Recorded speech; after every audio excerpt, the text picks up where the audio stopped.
Hello student, আজকে ভারতীয় সংবিধানের নতুন আরেকটি ক্লাস নিয়ে তোমাদের সামনে চলে এসেছি।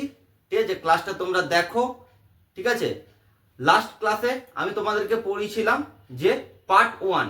ঠিক আছে, আমরা সংবিধানের মূল অংশে প্রবেশ করেছিলাম। পার্ট 1 আর্টিকেল 1 to 4 যেটা ছিল, ঠিক আছে, প্রথম অধ্যায়, সেটা আমি পড়িয়েছিলাম। সেখানে তারপরে কিছু অংশ ওটার সঙ্গে রিলেটেড যে বিষয়টা বাকি থেকে গেছে সেটা আমি আজকে তোমাদেরকে পড়াবো। তাই আগের ক্লাসটা যারা এখনো দেখোনি তারা ওই ক্লাসটা চটপট এখনই প্লে লিস্টে গিয়ে দেখে নাও, তারপর এই ক্লাসটা দেখো, তোমাদের বুঝতে অনেকটা সুবিধা হবে। দেখো, প্রত্যেকটা ক্লাস যদি পরপর সাবজেক্ট ওয়াইজ না দেখো তাহলে তোমাদেরই বুঝতে প্রবলেম হবে। ঠিক আছে, আর ঠিকঠাক পরপর ক্লাসগুলো, প্রত্যেকটা সাবজেক্টের পরপর ক্লাসগুলো যদি দেখো তোমরা মনেও রাখতে পারবে এবং তোমাদের বুঝতে সুবিধা হবে, পরীক্ষার হলে ভালো মার্কস পাবে।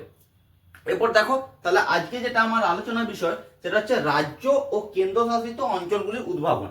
ঠিক আছে, লাস্ট ক্লাসে আমি বলেছিলাম যে এই টপিকসটা এখন বাকি আছে, যে কিভাবে নতুন রাজ্যগুলো আমার কত সালে তৈরি হলো, কেন্দ্রশাসিত অঞ্চল থেকে রাজ্য স্বীকৃতি কিভাবে পেলো, কত সালে পেলো, এইগুলো থেকে প্রশ্ন আসে। ঠিক আছে, সেইগুলো আমি তোমাদেরকে বলে দিচ্ছি, তোমরা খাতাতে নোট ডাউন করো। ঠিক আছে, আগের ক্লাসে আর্টিকেলগুলো বলে দিয়েছিলাম যে কোন আর্টিকেল দ্বারা এগুলো করা হয়, আজকে কিভাবে করা হয়েছে সেটা বলছি। দেখো, তাহলে রাজ্য ও কেন্দ্রশাসিত অঞ্চলগুলি উদ্ভাবন। তাহলে প্রথম এই ক্ষেত্রে যেটা জানতে হবে, ফার্স্ট যে কমিশনটা তার নাম হচ্ছে ধর কমিশন। ঠিক আছে, ধর কমিশন। তাহলে ধর কমিশন নামটা কিভাবে এসেছিল না, এই কমিশনের যে হেড ছিলেন তার নাম ছিল এস কে ধর। তার নাম অনুযায়ী এই কমিশনের নাম দেওয়া হয় ধর কমিশন। তাহলে রাজ্য ও কেন্দ্রশাসিত অঞ্চলগুলির যে উদ্ভাবন, ঠিক আছে, এইখানে প্রথম যে কমিশনটা আসে সেটা হচ্ছে ধর কমিশন। কি জন্য আসে না, ভাষাগত ভিত্তিতে রাজ্যের পুনর্গঠনের দিকটি খতিয়ে দেখার জন্য। ভাষাগত ভিত্তিতে রাজ্য তৈরি করা হবে সেইটা দেখার জন্য এই কমিশনটাকে রেকমেন্ড করা হয়। কার তরফ থেকে রেকমেন্ড করা হয় না, government of India. Government of India ধর কমিশনকে পাঠায় কিসের জন্য, যে ভাষাগত ভিত্তিতে রাজ্যের পুনর্গঠন করার জন্য।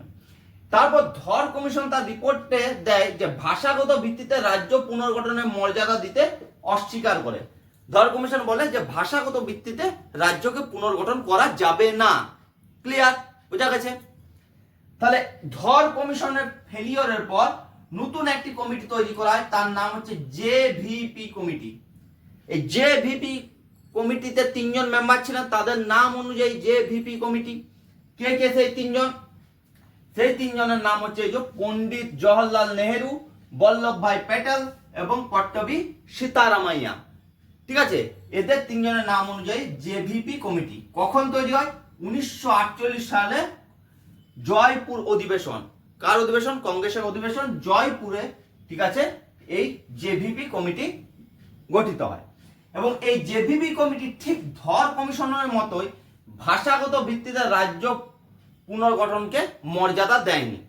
ধর কমিশন যেটা অস্বীকার করেছিল, জেভিপি কমিটিও অস্বীকার করে। এরপরে একটা ঘটনা ঘটে, সেটা হচ্ছে 1953 খ্রিস্টাব্দে গভর্নমেন্ট অফ ইন্ডিয়া প্রথম ভাষাগত ভিত্তিতে তৈরি রাজ্য অন্ধ্রপ্রদেশকে স্বীকৃতি দেয়, বাধ্য হয়ে স্বীকৃতি দেয়। ঠিক আছে, বাই প্রেসার। ঠিক আছে, প্রেসারের জন্য গভর্নমেন্ট অফ ইন্ডিয়া অন্ধ্রপ্রদেশকে প্রথম ভাষাগত রাজ্য, এটা পরীক্ষায় বহুবার এসছে, এটা মনে রাখবে যে প্রথম ভাষাগত ভিত্তিতে তৈরি রাজ্যের নাম হচ্ছে অন্ধ্রপ্রদেশ। ঠিক আছে, প্রথম ভাষাগত ভিত্তিতে তৈরি রাজ্যের নাম অন্ধ্রপ্রদেশ। যখন প্রথম ভাষাগত ভিত্তিতে অন্ধ্রপ্রদেশ রাজ্য গঠিত হয় তখন কিন্তু অন্ধ্রপ্রদেশের রাজধানী ছিল কুর্নুল। ঠিক আছে, অন্ধ্রপ্রদেশের রাজধানী ছিল কুর্নুল এবং হাইকোর্ট ছিল গুন্তুরে। মনে রাখবে এটা।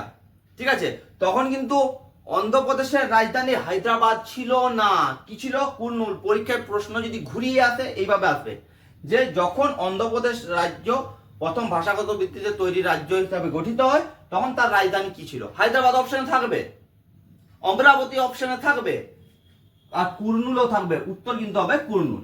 এবং কিভাবে ভাষাগত ভিত্তিতে তৈরি হয় না, Telugu speaking area from Madras Presidency. তাহলে মাদ্রাস প্রেসিডেন্সি থেকে বিভক্ত হয়ে যারা তেলেগু ভাষায় কথা বলে তাদেরকে অন্ধ্রপ্রদেশ রাজ্যের একটা স্বীকৃতি দেওয়া হয়। কত খ্রিস্টাব্দে? 1953 খ্রিস্টাব্দে। ঠিক এরপরে যেমনি অন্ধ্রপ্রদেশকে ভাষাগত ভিত্তিতে প্রথম রাজ্যের স্বীকৃতি দেওয়া হয়, তখন গভর্নমেন্ট অফ ইন্ডিয়ার উপর আরো প্রেসার বাড়তে শুরু করে। কারণ প্রত্যেকেই চায় যে ভাষাগত ভিত্তিতে যাতে রাজ্য পুনর্গঠন হয়। তখন লাস্ট যে কমিশন, তার নাম হচ্ছে ফজল আলী কমিশন। ফজল আলী কমিশন পাঠায় কে? Government of India. কাকে পাঠায়? ফজল আলী কমিশন। এই ফজল আলী কমিশনে কে কে ছিল? Fazal Ali, K M Panikkar, H N Kunzru. এই তিনটে নাম মনে রাখবে, খুব ইম্পর্টেন্ট। ঠিক আছে, বলবে যে ফজল আলী কমিশনে নিচের চারজনের মধ্যে কে ছিলেন না, এই তিনটে নামে থাকবে, আর একটা অন্য কিছু নাম দেওয়া থাকবে, সেটা অ্যান্সার হবে। কি কি? Fazal Ali, K M Panikkar, H N Kunzru. ঠিক আছে, তাহলে ফজল আলী কমিশনকে আরেকটা কমিশন বলা হয় স্টেট রিঅর্গানাইজেশন কমিশন। ঠিক আছে, লাস্ট কমিশন। এ ভাষাগত ভিত্তিতে রাজ্য পুনর্গঠনের স্বীকৃতি দেয়, কিন্তু আমি কি লিখেছি? স্বীকৃতি দিলেও কি বলেছে? এক রাজ্য এক ভাষা তত্ত্ব খারিজ করে দেয়। মানে একটা রাজ্যে যে একটাই ভাষা থাকবে, এই তত্ত্বটা খারিজ করে দেয়। ভাষাগত ভিত্তিতে ভাগ হোক, কিন্তু একটা রাজ্যে দুটো ল্যাঙ্গুয়েজ থাকতে পারে, তিনটে ল্যাঙ্গুয়েজ থাকতে পারে। ওই রাজ্যে যে শুধু ওই ভাষাভাষী মানুষই যে থাকবে সেটা কিন্তু নয়। এইভাবে কিন্তু তিনি কোনো পারমিশন দেননি। ঠিক আছে, তাহলে ফজল আলী কমিশন বুঝতে পারা গেছে। তাহলে ফজল আলী কমিশনের মেম্বার তিনজন ছিলেন। ফজল আলী কমিশন কিন্তু প্রথম ভাষাগত ভিত্তিতে রাজ্য পুনর্গঠনের স্বীকৃতি দেয়, কিন্তু এইটা মনে রাখবে, এক রাজ্য এক ভাষা এই তত্ত্বটা কিন্তু ফজল আলী কমিশন খারিজ করে দেয়। আমি সরে যাচ্ছি, তোমরা খাতাতে নোট ডাউন করে নাও।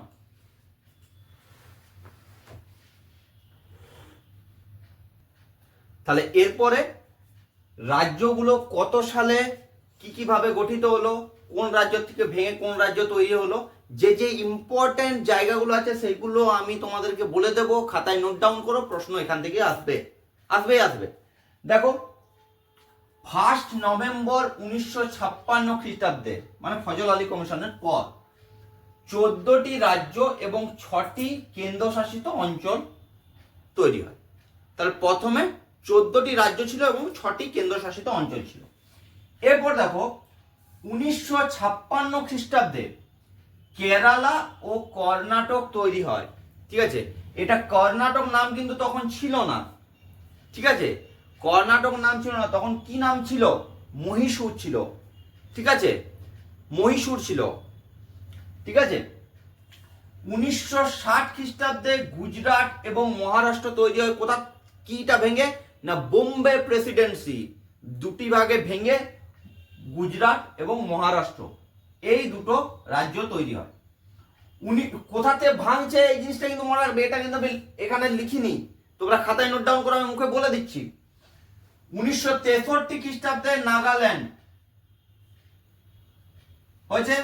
1966 খ্রিস্টাব্দে পাঞ্জাব হরিয়ানা থেকে আলাদা হয়ে যায় এবং চণ্ডীগড়, মানে পাঞ্জাব, চণ্ডীগড়, হরিয়ানা একসঙ্গে ছিল। পাঞ্জাব হরিয়ানার থেকে আলাদা হয়ে পাঞ্জাব হরিয়ানা দুটো রাজ্য এবং চণ্ডীগড় কেন্দ্রশাসিত অঞ্চল বা ইউনিয়ন টেরিটরি হিসাবে স্থান পায়। 1970 খ্রিস্টাব্দে হিমাচল প্রদেশ ইউনিয়ন টেরিটরি ছিল, মানে কেন্দ্রশাসিত অঞ্চল ছিল, সেটা রাজ্যের মর্যাদা পায়। 1971 খ্রিস্টাব্দে মণিপুর, ত্রিপুরা, মেঘালয় রাজ্যের স্বীকৃতি পায়। মণিপুর, ত্রিপুরা, মেঘালয়, আগে নাগাল্যান্ড পেয়েছে 1963, মনে রাখবে এগুলো। মোস্ট ইম্পর্টেন্ট, আমি স্টার দিয়ে রাখছি। 1974 খ্রিস্টাব্দে সিকিম ভারতের সহযোগী রাজ্যের মর্যাদা পায়। তার মানে স্বাধীনতার সময় ভারতবর্ষের কোন রাজ্যটি ভারতবর্ষের ভূখণ্ডের অংশ ছিল না?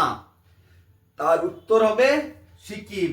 Very very important. দেখো, সিকিম সহযোগী রাজ্য হিসাবে কবে ভারতের সঙ্গে যোগদান করছে? 1974 খ্রিস্টাব্দে। ক্লিয়ার? সিকিমের রাজধানীর নাম কি? কমেন্টে জানাবে।